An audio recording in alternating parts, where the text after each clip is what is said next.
এই বৃষ্টির দিনে ঝড় বৃষ্টি মাথায় নিয়ে কিভাবে দুই সোনাকে সামলে সংসারের সমস্ত কাজ, পুজো, রান্নাবাড়া করে নিলাম, সেটাই আজকে তোমাদের সাথে শেয়ার করব। জয় শ্রীকৃষ্ণ, রাধে রাধে, শুভ সকাল সবাইকে। বন্ধুরা, কেমন আছো তোমরা সবাই? আশা করছি সবাই খুব ভালো আছো, সুস্থ আছো। আমরাও আছি মোটামুটি ভালোই। তো এই ছোট ছোট ফুলের গাছগুলো আগের দিন বিকেলবেলা আমি কেটে লাগিয়েছিলাম। এই যে ছোট ছোট বিস্কিটের যে কৌটোগুলো ছিল প্যাকেটের মতো আর কি, তো সেগুলো কিন্তু একদমই আমি ফেলে দিইনি। কিছুদিন আমি রান্নাঘরের কাজে কিন্তু ব্যবহার করেছিলাম। এগুলোতে ডাল, কিছু মশলাপাতি, চিনি, চা পাতা এগুলো রেখেছিলাম। তো যখন একটু পুরনো হয়ে গেছে বা রাখা হয়ে গেছে, এসব কিন্তু ফেলে না দিয়ে আমি কিন্তু রেখে দিয়েছি। তো আজকে হঠাৎ করে মনে পড়লো, এই যে ছোট পটলিকার যে গাছগুলো আছে, এই ডালগুলো তো খুব তাড়াতাড়ি বড় হয়ে যায়। আর এই ডালগুলোতে না একদম বেশি মাটি, বেশি জায়গা লাগে না। প্রচুর রোদ হলেই হয়, ছোট ছোট যে কোনো ডিব্বা কৌটার মধ্যেই কিন্তু হয়ে যায়। তো ওই ঘরের মধ্যেই তো প্রচুর কৌটো কাঠা আছে, সেসব দিয়েই কিন্তু আমরা গাছ লাগাতে পারি যদি ইচ্ছে করি আর কি।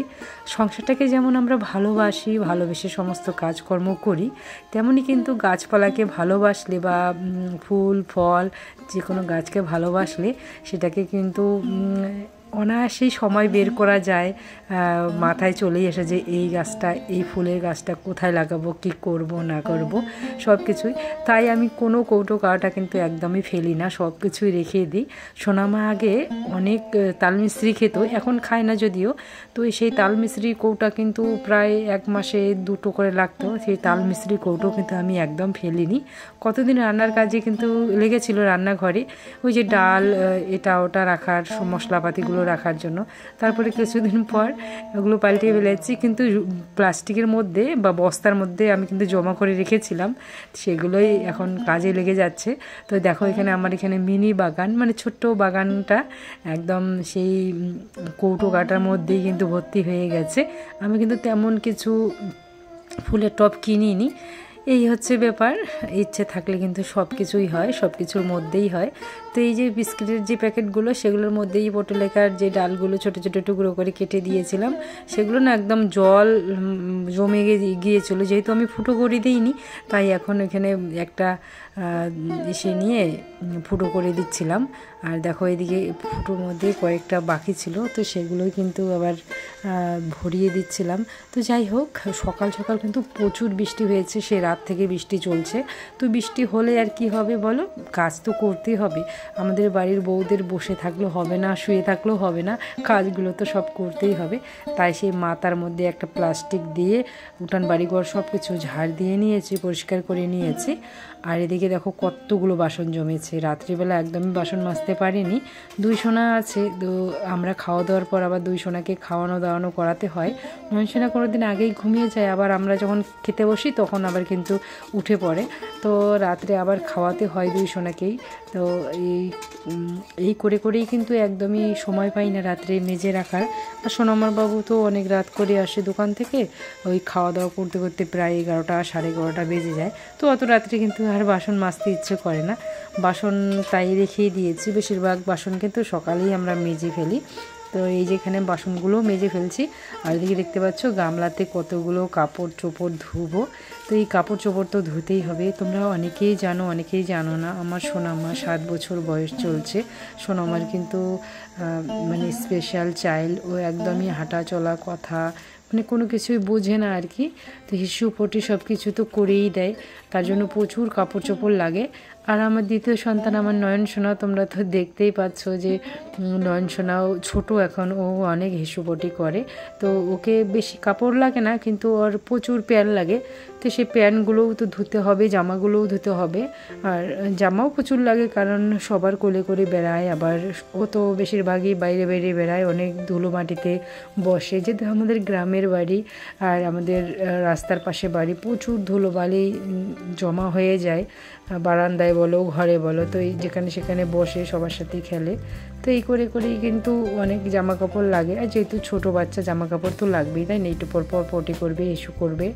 তো দেখো এখনও কিন্তু বৃষ্টি একদমই কমেনি। তো বৃষ্টির মধ্যে কিন্তু সমস্ত কাজকর্ম আমি করে নিয়েছি। আর নয়নসোনা আজকে কী হয়েছে বলো তো, নয়নসোনা কিন্তু একদম সকালে উঠেছিল, অনেক সকালে প্রায় 6টার দিকে উঠে ওকে খাইয়ে দিয়ে আবার ঘুম পাড়িয়ে দিয়েছি। তো এই সময়টা কিন্তু নয়নসোনা খুব সুন্দর করে ঘুমোচ্ছে। আমার স্নান হয়ে গেছে, তবু কিন্তু নয়নসোনা উঠেনি। এখন প্রায় ওই 9টা বাজে। তো এত সকালে সমস্ত কাজকর্ম করে নিয়েছি, আর পুজোটাও তো দিতে হবে। পুজোটা তাড়াতাড়ি দিয়ে দিই, পুজোটা দিলে প্রায় ফ্রি হয়ে যাব। তারপর তো আবার সোনামা উঠে পড়েছে, সোনামাকে খাওয়াতে হবে। আমার সোনামার পিছনেও তো অনেকটা সময় লাগে, কারণ সোনামা তো কোনো কিছুই একা করতে পারে না, তার জন্যই আর কি। তো এদিকে দেখো ফুলগুলো কিন্তু তুলে নিয়েছি। আর আমার এই যে ছোট ছোট ফুলের গাছগুলো 2-3 বছর হয়েছে এত বড় হতে। এই ফুলের গাছগুলো না আমি প্রথমে উঠানে লাগিয়েছিলাম বালতির মধ্যে, টিনের মধ্যে। তো এখান থেকে এনে বাড়ির সামনে এই দিক দিয়ে একদম একটা বাগান মতো করে লাগিয়ে দিয়েছি। তো এখানে দেখছি যে লঙ্কা গাছটা একটু হেলে গিয়েছে, রাত্রে একটু হাওয়া হয়েছিল। লঙ্কার গাছের গোড়ায় কিন্তু একদমই মাটি নেই, তো এখানে আবার একটু মাটি দিয়ে সমান করে দিচ্ছিলাম।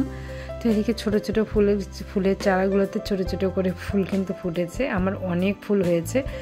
একটা সময় এমন হতো ফুলের জন্য মানুষের বাড়িতে ঘুরে ঘুরে বেড়াতাম গোটা পাড়াতেই, যে কয়েকটা ফুল হলে পুজো দিতে ভালো লাগে।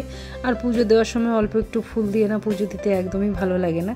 তো মানুষের বাড়ি আর কতদিন যাব বলো, মানুষের কালো মুখ দেখতে হয়, মুখ ঝামটা শুনতে হয়, অনেক কথা বলে, তো সেসব আর ভালো লাগতো না। তো ফুলের ডাল এনে পাশের বাড়ির থেকে আমি একটা বালতিতে রেখেছিলাম প্রথমে, মানে মাটি আর গোবর দিয়ে পুঁতেছিলাম। তো সেখান থেকে বালতিতে অনেক দিন ছিল আমাদের উঠানেই বাড়িতে। তো সেখানে দেখছি কোনো ফুল আসছে না। তো তারপরে বাড়ির সামনে এখানে একটা বাগান মতো করে মাটি ফেলেছি। মাটি ফেলার পর বাগান মতো করে এখানে পুঁতে দিয়েছিলাম গাছগুলো। তো দেখো 1 বছরের মধ্যে কত সুন্দর ফুল হয়েছে। এখন আমি আর মানুষের বাড়িতে যাই না, আমাদের বাড়ির যে ফুল সেটা দিয়েই কিন্তু পুজো হয়ে যায়। তো মানুষের কথা না শুনে আমরা যদি বাড়িতেই 2-একটা গাছের ডাল, যাদের জমি নেই, ধরো আমাদের মতো গ্রামে বাড়ি নেই বা টাউনে বাড়ি, তারা তো টবের মধ্যেই ফুল চাষ করে অনেকেই দেখি। আর যারা করে না তাদেরকে বলছি যে তোমরা মানুষের কথা না শুনে বা ওর বাড়ি থেকে ফুল না এনে নিজেই কিন্তু খুব সুন্দর করে লাগিয়ে নেওয়া যায়। তাই আমি দেখো কত সুন্দর করে ফুল লাগিয়ে নিয়েছি। এখন আর কিন্তু আমি মানুষের বাড়িতে একদমই চাই না। তো আমার নিজের গাছের ফুল দিয়ে অনেক কষ্ট করে যত্ন করে বড় করেছি, সেটা দিয়েই এখন পুজো দিয়ে দিই আমি। আর গোপসোনাকে কেমন লাগছে অবশ্যই একটু কমেন্ট করে বলবে। অনেক দিন পর গোপসোনাকে তোমাদের সাথে আমি দেখালাম। আর একটা কথা কি বলো তো, আমি না ভিডিও তো দিচ্ছি প্রত্যেক দিন, কিন্তু ভিডিওতে ভয়েস দেওয়ার সময় পাচ্ছি না। আসলে আমার নয়নসোনা তো খুবই ছোট। নয়নসোনা এই যে চিল্লাচিল্লি করে, মানে ওকে রেখে বা যদি নয়নসোনা একটু বড় হতো বুঝতো, তাহলে কিন্তু ভয়েসটা দেওয়া যেত প্রতিদিন। আর যেহেতু আমি আগের থেকে প্রতিদিন ভিডিও দিতাম, তো এখনও সেই রেগুলারিটিটা মেনটেন করতে পারছি না। তো এখন তার জন্যই আর কি যে মাঝে মাঝে ভয়েস ছাড়াই দিই। তো এখন ভাবছি যে একদিন পর পর ভিডিও দেব, একদিন এডিট করে রাখবো আর একদিন ভয়েসটা দেবো। যেহেতু বৃষ্টি পড়ছে, আর বৃষ্টি হলেই মনটা কীরকম করে বলো তো, একটু খিচুড়ি করে, তাই না? আমার তো খিচুড়ি খুবই প্রিয়। কারো ভিডিওতে যদি খিচুড়ি রান্না দেখি বা খাওয়া দেখি, আমার যে এতটাই লোভ পড়ে। তো আজকে না একদম মুসুর ডালের খিচুড়ি বানাবো। আসলে মুসুর ডালের খিচুড়ি কিন্তু তেমন একটা ভালো লাগে না, মুগ ডালের খিচুড়ি যতটা ভালো লাগে। আর আমি মুসুর ডালের খিচুড়ি বানাচ্ছি কারণ আমার শাশুড়ি মা মুগ ডাল আবার খায় না, তার আবার গ্যাস হয়, তার জন্য আর কি মুসুর ডালের খিচুড়ি বানাচ্ছি।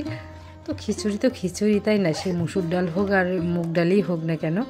আর দেখো এদিকে ভিডিওর চক করে কি অবস্থাটা হয়েছে আমার, যে এই যে আর্টিফিশিয়ালের যে প্লাস্টিকের ফুলগুলো এত সুন্দর লাগে ভিডিওর সামনে রাখলে। আসলে ভিডিওর জন্যই আমি কিন্তু অর্ডার দিয়ে কিনেছিলাম।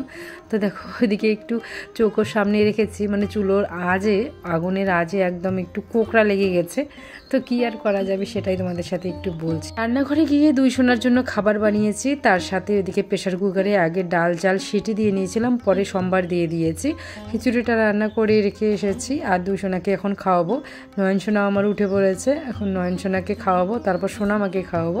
কারণ নয়নসোনাকে যদি আগে না খাওয়াই, সোনামাকে একদমই খাওয়াতে দেবে না, সোনামারও উপরে উঠে পড়বে একদম। আর নয়নসোনাকে একটু শান্ত করে রেখে তারপর সোনামাকে আস্তে ধীরে খাওয়াতে থাকবো। কারণ আমার সোনামাকে তো খাওয়াতে অনেক সময় লাগে, তাই না বলো? সোনামা তো একদমই মানে জোরে খেতে পারে না, মানে তাড়াতাড়ি খেতে পারে না, ওর তো সব কিছুই একদম অ্যাবনর্মাল। সোনামার অনেক কষ্ট হয় তাড়াতাড়ি খেতে, তাই সোনামাকে অনেকক্ষণ ধৈর্য ধরে ধরে খাওয়াতে হয়।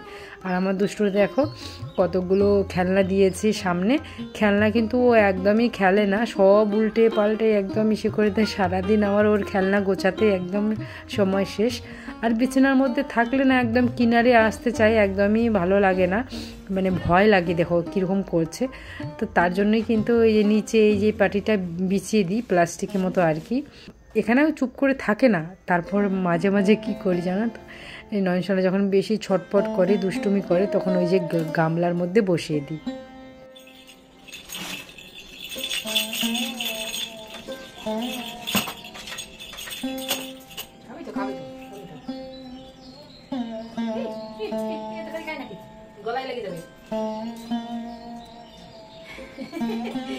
খাবারের সাথে খেতে হবে,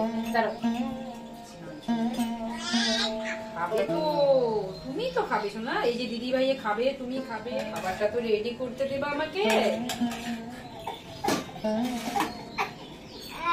অস্থির হয়ে গেছে ছেলেটা, দেবো তো শোনা, এই জন্য আমি গামলাতে বসিয়ে দিই, এই জন্য আমি এই যে এখানে বসিয়ে দেবো। এখন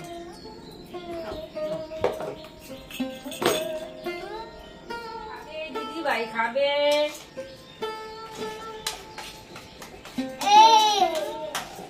নয়নজনা খুব খেতে পেয়েছে।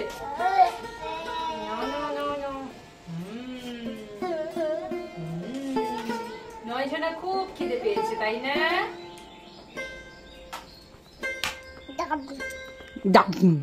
দাপুম দুপুম কি কথা বলছো তুমি? নাও নাও নাও নাও নাও,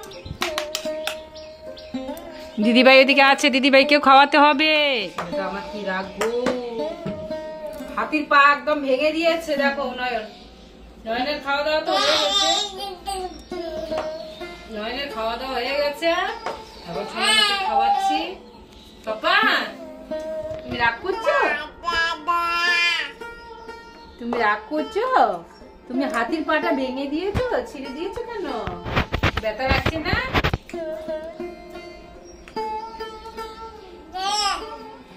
রেহনা দিদিভাই আগের একটা ভিডিওতে কমেন্ট করেছিলে যে সোনামা অনেকটা শুকিয়ে গিয়েছে।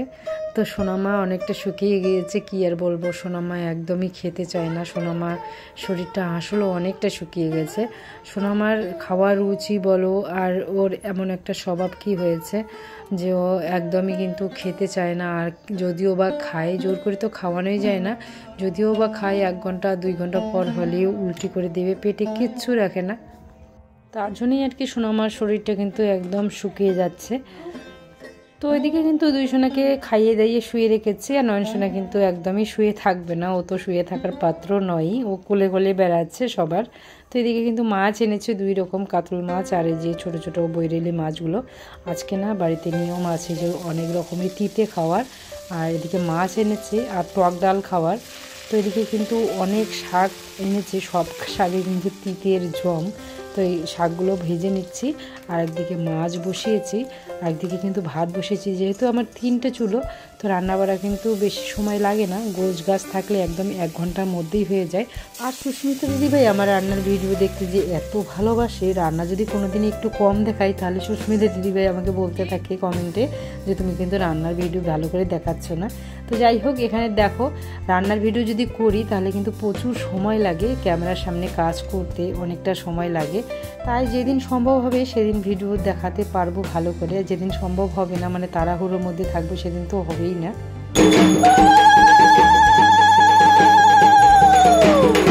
বিকেল তো হয়ে গেছে, বিকেলে কাজকর্ম কিন্তু সব কিছু হয়ে গেছে।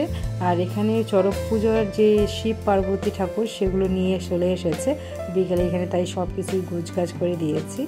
তো চলো আজকের ভিডিওটা এখানে শেষ করছি, দেখা হবে পরের কোনো ভিডিওতে। ততক্ষণ তোমরা সবাই ভালো থেকো, সুস্থ থেকো, সাবধানে থেকো। হরে কৃষ্ণ, হরি বল।